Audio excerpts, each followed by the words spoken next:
Welcome to my class. Today our topic is constitution. आज का जो हमारा जो टॉपिक है वो कॉन्स्टिट्यूशन के ऊपर है। कॉन्स्टिट्यूशन का मतलब है संविधान। हमारा संविधान जो है 26 जनवरी 1950 को लागू हुआ था। जैसे बच्चों आपको पता है कि पहले अपने यहाँ पे ब्रिटिश शासन था, ब्रिटिश शासन के बाद जो हमारा खुद का संविधान था वो 1950 में लागू किया गया था। तो कॉन्स्टिट्यूशन का मतलब क्या है? Constitution is a set of rule that determine how a country और स्टेट रन। जो कॉन्स्टिट्यूशन है उसका मतलब है कि वो एक सेट ऑफ बुक है। आप इसे एक बुक की तरह से लर्न कर सकते हो कि एक सेट ऑफ बुक है कि जिसके अंदर सारे रूल और सब रूल्स बताए जाते हैं कि हमारी कंट्री और स्टेट कैसे काम करेगी, हमारे यहाँ जो हमारी जो पार्टीज है या हमारी गवर्नमेंट है वो कैसे रन करेगी या कैसे काम करेगी, उसे हम कॉन्स्टिट्यूशन बोलते हैं। अब नेक्स्ट आ जाता है कि इसकी कॉन्स्टिट्यूशन की हमें जरूरत क्यों है। कॉन्स्टिट्यूशन जो है वो क्या जनरेट करता है? Coordination and trust between the government and the people. वो जो है गवर्नमेंट और लोगों के बीच में एक ट्रस्ट स्थापित करता है, एक कोऑर्डिनेशन, समन्वय। कोऑर्डिनेशन को हिंदी में बोलेंगे समन्वय, कि आपके अंदर कोई झगड़े वाली कंडीशन नहीं रहती। फिर coordination and trust between the government and the people. वो एक कोऑर्डिनेशन एंड ट्रस्ट स्थापित करेगा किसके बीच में? गवर्नमेंट और पीपल के बीच में। अगर जैसे मान लो कोई भी लॉ ना हो तो हम लोग कैसे चलेंगे? आप बच्चों आप इस तरह से देखो कि अगर आप लोग कभी भी आप सफर कर रहे हो और उसके अंदर आपको कहा जाता है कि आप हेलमेट लगा के सफर करोगे, जब आप लोगों को कहा जाता है, रूल बना दिया गया है, तो आप बात मानोगे, आप भी बात मानोगे और गवर्नमेंट भी आपकी बात, आप अपनी बात गवर्नमेंट के सामने रख सकोगे। अगर उसके बारे में कोई लॉ होगा, कोई कानून होगा, तभी आप बात मानोगे। आपको पता होगा कि उसके लिए आपको सजा दी जाएगी और वो कानून के द्वारा निर्धारित की गई है, तभी वो गवर्नमेंट की बात मानेंगे ना, वरना कोई पुलिस वाले की बात भी क्यों मानेगा? तो इसलिए it generate coordination and trust between the government and the people. लेकिन सेकंड पॉइंट आता है कि जो कॉन्स्टिट्यूशन है इसका सेकंड पॉइंट क्या है? Limits the power of the government. ये गवर्नमेंट की पावर को लिमिट करती है, वरना हर कोई नेता अपनी चलाता रहेगा, हर कोई नेता अपने हिसाब से चलेगा कि हमने तो अपना अपना करना है, कि जिस तरह से मर्जी चले, तो वो नहीं हो पाएगा। अब एक हर किसी की एक लिमिट है कि उस लिमिट के अंदर ही गवर्नमेंट अपना काम कर सकती है। आगे थर्ड पॉइंट आता है specific the type of government. ये हमें स्पेसिफिक करता है, ये हमें बताता है कि हमारी गवर्नमेंट कैसे है या हमारी गवर्नमेंट किस टाइप की है। जैसा हमारा मोनार्ची सिस्टम है या हमारा एक मिनट सॉरी, हमें ये specific the type of government, ये गवर्नमेंट के टाइप को बताता है कि ये स्पेसिफिक करता है कि हमारी कौन सी डेमोक्रेटिक है या मोनार्ची है। मोनार्ची का मतलब होता है राजतंत्र, लेकिन हमारी कौन सी है? डेमोक्रेटिक पार्टी है, डेमोक्रेटिक सिस्टम है हमारे इंडिया के अंदर। तो ये स्पेसिफिक करता है, बताता है कि हमारी गवर्नमेंट किस टाइप की है। उसके बाद आता है it written law accepted by all the people. ये एक रिटन लॉ है जिसे कि हमारी भारत की जनता ने एक्सेप्ट किया है, सबने एक्सेप्ट किया। यहाँ पे ये कहिए कि हमारे द्वारा चुने हुए प्रतिनिधियों ने एक्सेप्ट किया, तो इट मींस हमने भी एक्सेप्ट किया।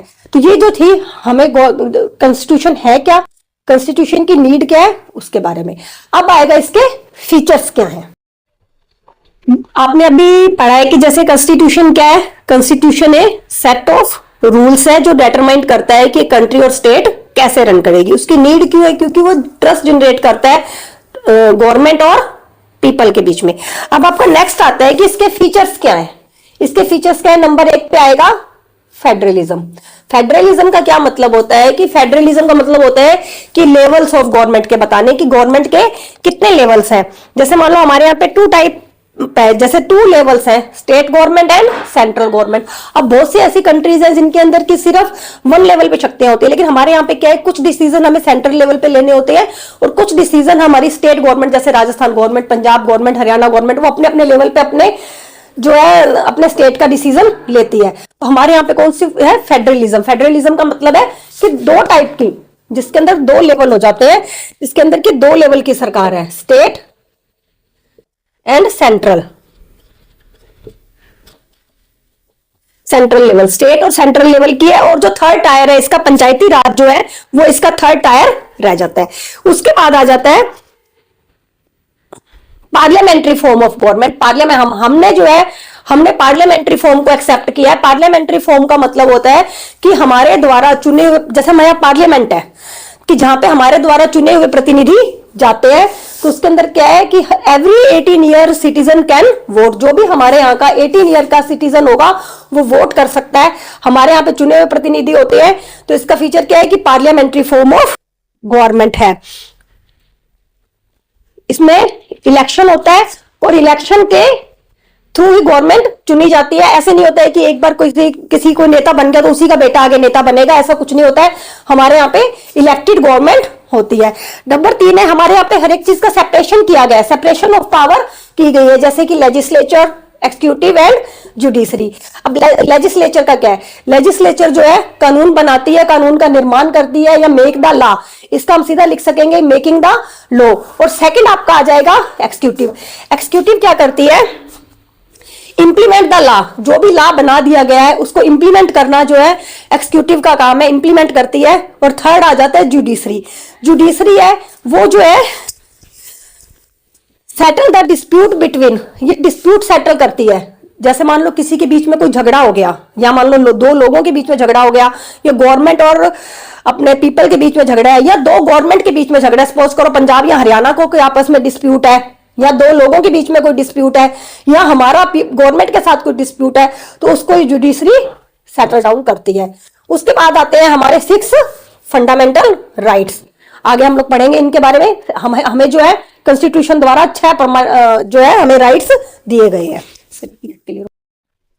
हाँ जी बच्चों, अब मैंने आपको बताया था जहां तक, उसके बाद है कि आपके फंडामेंटल राइट्स के बारे में है कि फंडामेंटल राइट कौन कौन से हैं। अब नंबर 1 पे आता है, जो फंडामेंटल राइट का मतलब होता है ऐसे राइट्स जो हमें गवर्नमेंट की तरफ से प्रोवाइड किए गए हैं, जो एवरी सिटीजन को दिए गए हैं। अब गवर्नमेंट ने हमें क्या क्या फंडामेंटल राइट्स दिए हैं उनके ऊपर है ये कि fundamental right number 1, right to equality.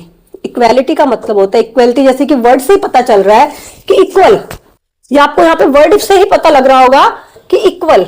Right to equality का मतलब होता है equal before law, every person is equal before law, no one can be discriminated, किसी को भी डिस्क्रिमिनेटेड नहीं किया जा सकता on the behalf of their caste, their religion and their sex. हम ये नहीं कह सकते कि इसका ये कास्ट है, या इसका ये कास्ट है, या ये रिलीजन है, इस धर्म का है तो ये काम नहीं कर सकता, ये वो काम नहीं कर सकता। हम ऐसे नहीं कह सकते। ना ही हम ये कह सकते हैं कि ये लड़का है या ये लड़की है तो ये इस पोस्ट पे नहीं जा सकता। आजकल लड़कियां भी बराबर लड़कों के बराबर उसी पोस्ट पे जा रही हैं जिस पोस्ट पे लड़के जा रहे हैं, चाहे वो हवाई जहाज चलाना हो, चाहे वो रेलगाड़ी चलाना हो, या कोई भी काम हो, तो उसे ये नहीं कहा जा सकता कि ये लड़की है तो ये नहीं कर सकती, या ये फला फला कास्ट का है तो ये मंदिर में अपॉइंट। जैसे मान लो राइट टू इक्वेलिटी क्या है? इक्वल, कि कानून के आगे इक्वल होना। हम सभी का ये राइट है कि हम कानून के आगे क्या है? इक्वल है, सभी एक जैसे हैं, सभी को एक जैसे अधिकार कानून के द्वारा दिए गए हैं। No one can be discriminated, किसी को भी डिस्क्रिमिनेट करने का मतलब होता है कि किसी को नीचा दिखाना। तो no one can be discriminated, आप लोग सीधा लिखोगे कि no one can be discriminated behalf of their religion, their caste, their sex. उसके बाद सेकंड पॉइंट आता है राइट टू फ्रीडम। अब फ्रीडम क्या है? कि हरेक किसी को अपनी बात कहने का, अपनी स्पीच कहने का, अपनी मतलब जैसे आप यहाँ कहीं पे भी देखते हो कि हर किसी को अपनी बात कहने का हक है। हम गवर्नमेंट के सामने अपनी बात कह सकते हैं, राइट टू फ्रीडम है ये हमारा। उसके बाद है कि इसके अंदर expression the right from association. एक तो हम अपनी बात समझाने के लिए बात कह सकते हैं, और दूसरा हम एसोसिएशन भी बना सकते हैं। जैसे कई ग्रुप्स हैं, मान लो कई समाज हैं, वो अपना एसोसिएशन बनाते हैं, अपने बारे में बताते हैं, तो हमें एसोसिएशन बनाने का भी हक है, राइट। अब है थर्ड राइट है हमारा अगेंस्ट एक्सप्लॉयटेशन। अब है राइट टू एक्सप्लॉयटेशन। एक्सप्लॉयटेशन का आप जैसे कि आपको वर्ड से पता चल रहा है कि किसी का भी एक्सप्लॉयटेशन नहीं किया जा सकता। एक्सप्लॉयटेशन का मतलब होता है किसी को दबाना या किसी से नाजायज काम करवाना। जैसा पहले के टाइम में आप देखते थे कि बंधुआ मजदूर वगैरह होते थे, तो किसी को भी बंधुआ मजदूर अब नहीं बनाया जा सकता, किसी का एक्सप्लॉयटेशन नहीं किया जा सकता, बंधुआ मजदूर नहीं बना सकते किसी को भी। और नंबर ये जो हमारा जो कानून, जो कॉन्स्टिट्यूशन है, ये प्रोहिबिटेट करता है। प्रोहिबिटेट का मतलब होता है रोकता है कि आप किसी को बंधुआ मजदूर नहीं बना सकते, और जो 14 साल से कम उम्र के बच्चे हैं उनसे आप काम नहीं करवा सकते, और ना ही किसी से जबरदस्ती कोई काम करवाया जा सकता है। इसमें 3 बातें हैं। किसी को बंधुआ मजदूर नहीं बनाया जा सकता, ह्यूमन ट्रैफिकिंग जिसे कहते हैं, ह्यूमन ट्रैफिकिंग नहीं की जा सकती, 14 साल से कम उम्र के बच्चे से काम नहीं करवाया जा सकता, और नंबर 3 पे आप किसी से जबरदस्ती भी लेबर नहीं करवा सकते। इसके अंदर 3 ही पॉइंट आएंगे, फोर्स लेबर, ह्यूमन ट्रैफिकिंग कि किसी को बंदी बना करके उससे काम करवाना, जैसे किसी को खरीदना। ह्यूमन ट्रैफिकिंग का मतलब होता है किसी को एक तरह से आप कह सकते हैं खरीद करके उससे काम करवाना, कि हमने किसी को पैसे देकर किसी बच्चे को या किसी को खरीद लिया।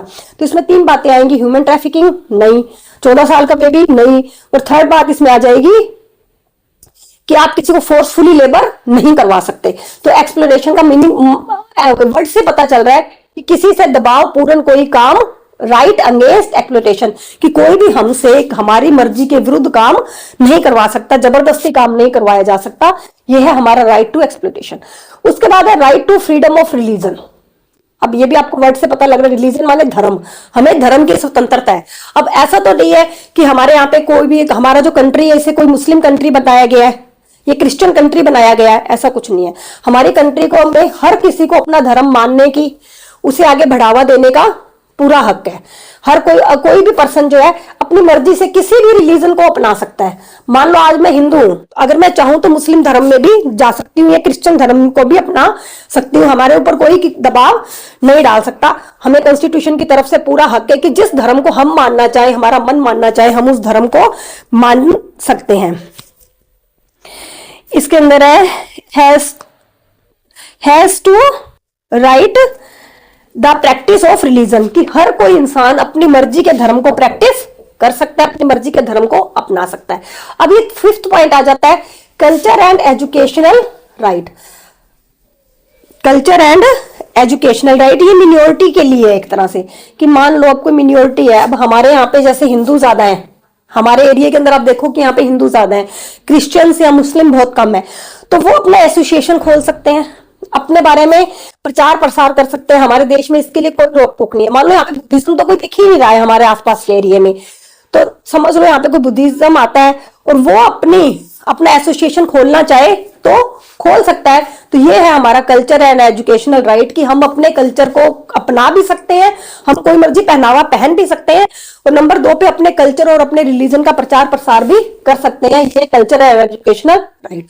उसके बाद है राइट टू कॉन्स्टिट्यूशनल रेमेडीज। ये आपका मोस्ट इंपॉर्टेंट है, क्योंकि ज्यादातर एग्जाम में आता है कि राइट टू कॉन्स्टिट्यूशनल रेमेडीज क्या है, कि अगर हमारे जो ऊपर के 5 अधिकार है जो हमें गवर्नमेंट द्वारा दिए गए हैं, अगर कोई इन्हें नहीं मानता है या हमारा इनका हनन होता है या इनको दबाया जाता है, या मान लो जैसे रिलीजन है, कोई हमें रिलीजन ना मानने दे, या हमें जबरदस्ती काम करवाए, या हमें कुछ ना करने दे, या इक्वेलिटी ना करने दे, या कोई गवर्नमेंट सरकार का कोई भी आदमी या कोई भी इंसान हमें रोके, तो we can go to court. This is called constitutional remedies. इसका मतलब है कि मान लो कोई भी, समझ लो कोई पुलिस वाला ही है, अगर वो हम पे दबाव डाल रहा है और ऊपर वाले 5 काम नहीं मान रहा है, तो हम राइट टू कॉन्स्टिट्यूशनल रेमेडीज है, मतलब कि हम उसमें कोर्ट में जा सकते हैं। We can go to court.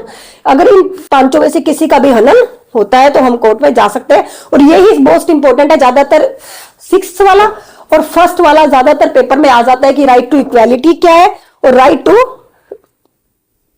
Constitutional remedies क्या है। कॉन्स्टिट्यूशनल रेमेडीज बहुत बार आता है कि रेमेडीज क्या है, कि अगर हमारे किसी भी हक का जो है कोई विरोध करता है या हमारा हक माना नहीं जाता, तो we can go to court. This is called constitutional remedies. इसका मतलब है कि if a person believe that anyone